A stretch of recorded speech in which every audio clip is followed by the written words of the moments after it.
Hello po.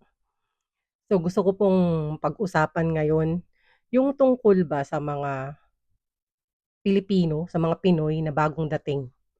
First time nilang dumating dito sa US, maaaring na-petition sila as immigrants ng mga kamag-anak nila at dumating sila dito, medyo late na in life 'no. Hindi na sila mga bata, hindi na sila nag-aral. Kumbaga medyo siguro nasa 30s, 40s, 50s na sila. So in short, nakapagsimula na sila ng buhay nila sa Pilipinas, nagkaroon na sila ng mga trabaho doon, maaaring dun sa mga trabaho nila, umangat na sila, mga baka baka mataas na mga posisyon nila doon, hindi ba? Dahil siyempre nag-start ka ng kapagka-graduate mo ng college or alam niyo yon. So,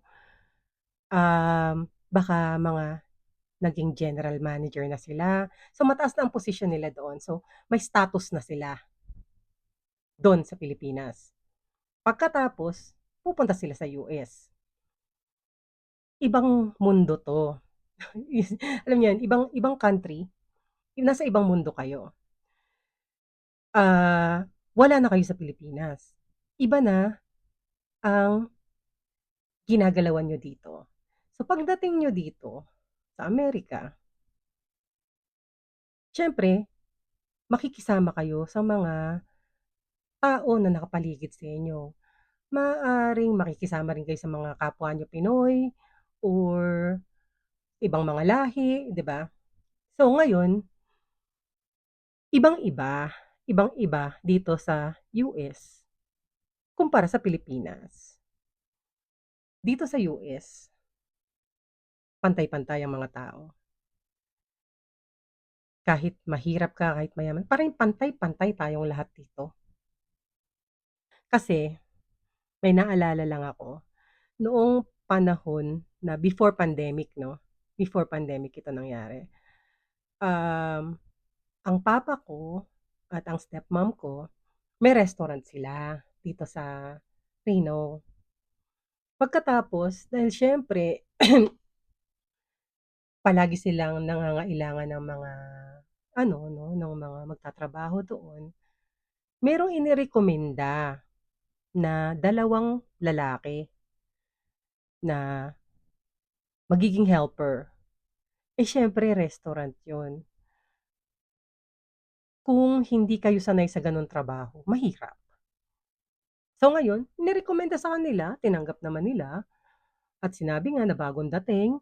So parang para sa kanila, para sa papa ko at sa tita ko, nakakatulong sila, you know, hindi sila nag-iisip na, "Oh, may bago tayong slave." Hindi gano'n.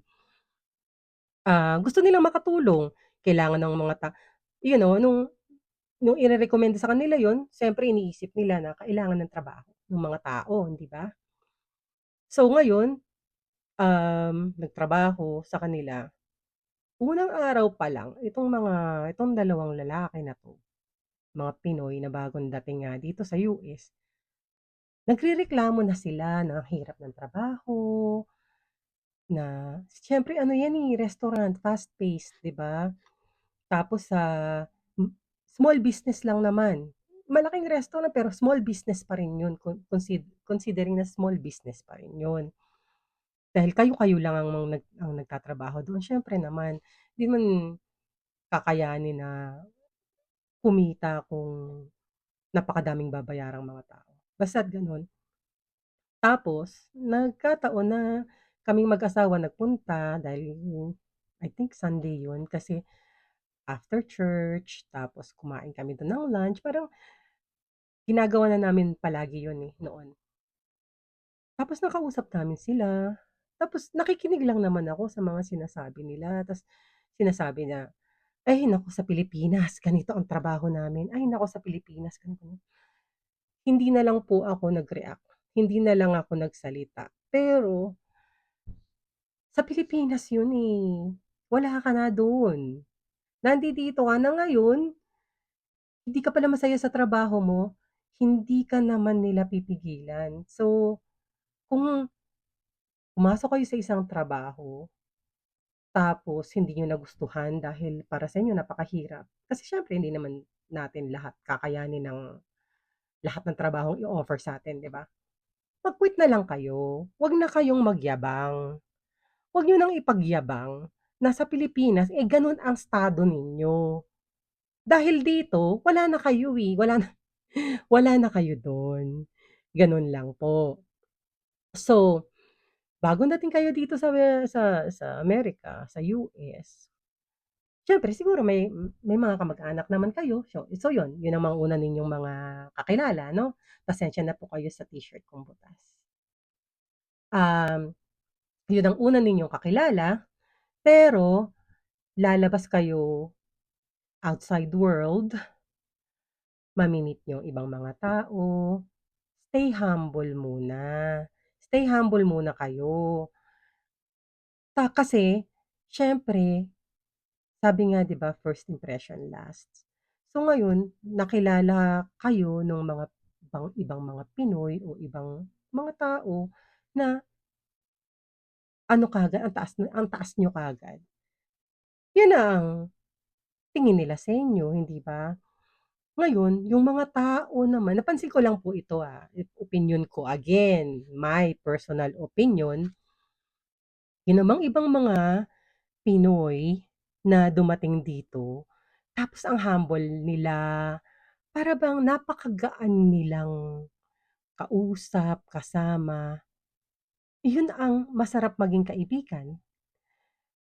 Isang example ko diyan, ang asawa ko. Kasi ang asawa ko, talaga namang light-hearted niya at napakagaling niyang makisama sa ibang mga tao. Um, ang galing niyang alam niyo kahit saan siya pumunta, 'yun ang nakikita ko sa kanya. Dahil kilala ko na nga rin siya 'no.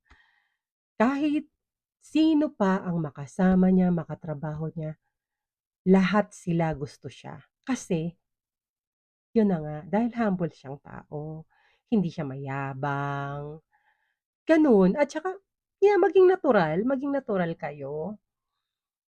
Pero kung natural ang kayabangan niyo, wala na tayong magagawa diyan 'no.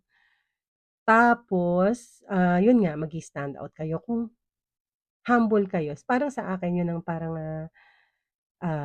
importanteng ano ba, feature ng isang Pilipino o isang tao, kahit na sinong tao. Kasi kapagka gano'n ang attitude niyo, ang dali niyong katrabaho, ang dali ninyong kasama, hindi maiilang ang mga tao na kasama kayo, hindi sila mahihiya na kausapin kayo. Yung bang ano, ang dali niyong maging kaibigan, yung gano'n. Kaya go with the flow muna kayo kasi bago pa lang kayo, 'di ba? At saka huwag niyo pong isipin na yung ibang mga Pinoy na ang tatagal na dito, pinagyayabangan kayo. Maaaring kung ano man ang meron sila or nakikita ninyo sa kanila at gano'n ang attitude nila, normal na sa kanila 'yun. Hindi naman ibig sabihin na gusto nilang, magpa-impress sa inyo or ipakita sa inyo na mas meron sila. Um, Ayun lang. 'Yun lang ang na-ano ko lang, naisip ko lang dahil nga po may ibang mga gano'n ano. Pero marami din naman na mga nakilala ko na kahit na bagong dating dito na mababait, mababait at saka isa pa bilang Pinoy na matagal na nga dito sa US na naninirahan ano, nandito ako since 1991. Tapos may biglang dadating na may makikilala ko na bagong dating na Pinoy. Tapos napaka-refreshing na kausap niyo sila, tapos parang feeling niyo bumalik kayo sa Pilipinas. The way silang magsalita, the way silang mag-joke, yung mga gano'n. Yun, nakaka-miss yun, nakaka-miss yun.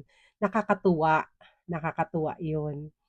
at, dun kayo magkakaroon ng maraming mga kaibigan. At 'pag siyempre marami kayong naging kaibigan, mas madali na makahanap kayo ng magkakaroon kayo ng mga lead, 'di ba?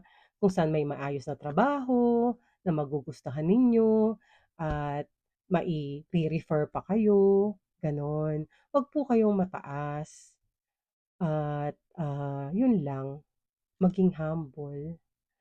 Humble, talagang yun ang number one. At 'wag yun nga ano, 'wag kayong mag-isip na pinagyayabangan kayo. Dahil in the end makikita ninyo na ang mga tao nga dito pantay-pantay kahit na may mga ibang mas malaking kinikita kaysa sa iba, pero ang treatment natin sa isa't isa pare-pareho lang, gano'n. Salamat. Ay, thank you pala sa kapatid ko.